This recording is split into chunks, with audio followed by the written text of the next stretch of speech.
Here we are at example 12 from our 8.4 set of notes. We're asked to simplify using multiple steps.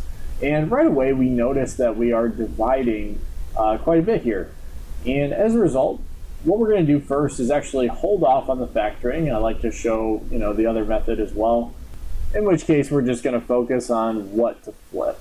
So for this first item, this x cubed minus 27 divided by 2x squared plus x minus 6, since he is first in the order, and because in math we read things from left to right, we're going to go ahead and keep him just the way he is. So that x cubed minus 27 divided by 2x squared plus x minus 6. Now we are taking this rational expression, we are dividing by this rational expression. So what we can go ahead and do is change this second one, just this second one, to a multiplication and go ahead and flip these two items. So then we have 4x squared minus 9 on top, and the x squared minus 9 is on the bottom. And again, changing that sign to a multiplication. Next, we see that we have this rational expression, which we've already flipped. Here he is. And we are dividing it by this rational expression. And as a result, what we can go ahead and do is flip the second one. So when we do that, we have x squared minus 6x plus 9 on top, and the x squared minus 4 on the bottom. And again, just like before, we're going to change that division symbol to a multiplication symbol. Now, hopefully this should be a little bit easier on the eye to actually see. At this point, what we go ahead and do is break these items down. Right away, we notice for this top left one that we have the sum or difference of two perfect cubes. In this case, we're dealing with the difference of these two. So this goes back to chapter 5 when we were breaking these items down, where we first ask ourselves what times itself 3 times, or what cube gives us x cubed. Well, x would do that. Likewise, what cubed gives us this second piece, just the number 27. We don't really mind the negative too much, but what number cubed equals 27? 3 would accomplish that. In doing so, what we've done here is we have identified, hey, this is our B, this is our A, and this is our B. And we're going to go ahead and use that in that formula.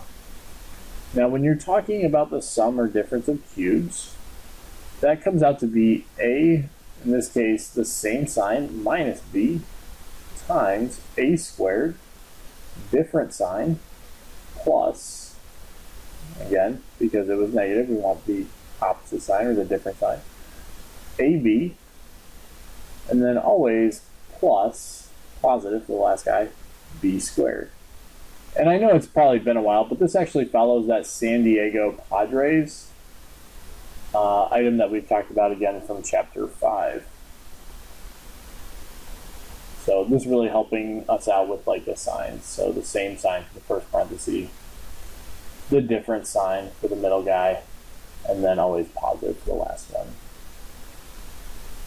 Now, again, breaking down this difference of 2 cubes, it'll come out to be our A, which we've identified, is x, minus our B, in this case is 3, times our A squared, or x squared, plus our A, which is x, times our B, which is 3, that gives us 3x, plus our B being squared, so 3 squared, or 9. So we've gone ahead and factored that top left one. The rest are actually not so bad. So for this bottom left one, we end up with 2x and x. That gets us 2x squared. Looking at what number multiplies to negative 6 that adds to 1, accounting for that 2 Well, I'm probably thinking and leaning towards the numbers like 2 and 3. And I'm going to go ahead and put the 3 here and a 2 here.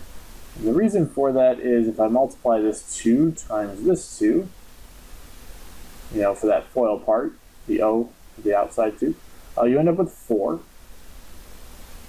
4x. And when you do the inner 2, you end up with 3x. And that can be combined in a way to get that positive 1x that we're hoping for. Because we're trying to aim for positive 1x, this has to be positive, this would have to be negative to then get that 1x that we want.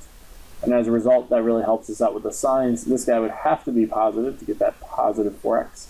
This would have to be negative to get that negative 3x. Looking now at this top middle one, we see that it is the difference of two perfect squares. And that factors out to be 2x plus 3 times 2x minus 3. The bottom is also a difference of two squares. It comes out to be x plus 3 times x minus 3. Looking now at this top right item, breaks down to be x minus 3 times x minus 3. And the bottom right is also a difference of two squares, so that's x plus 2 times x minus 2.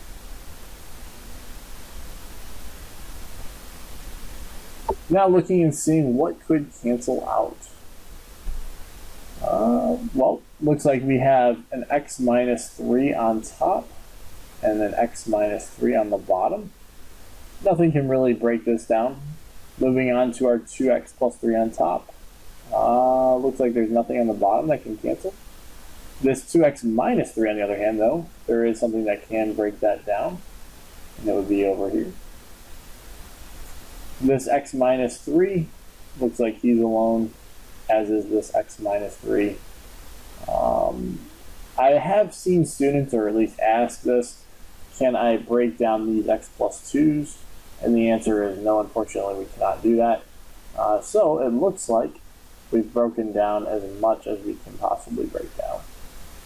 So now just rewriting our previous statement with things left over, we end up with x squared plus 3x plus 9 times x minus 3 times x minus 3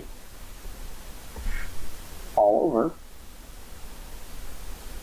x plus 2 times x plus 3 times x plus 2 times x minus 2.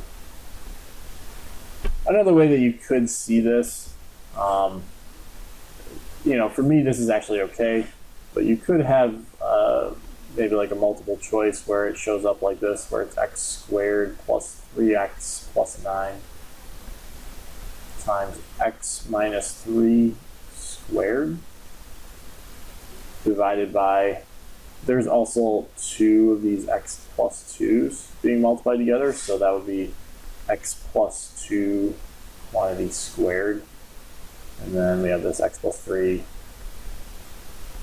times x minus 2.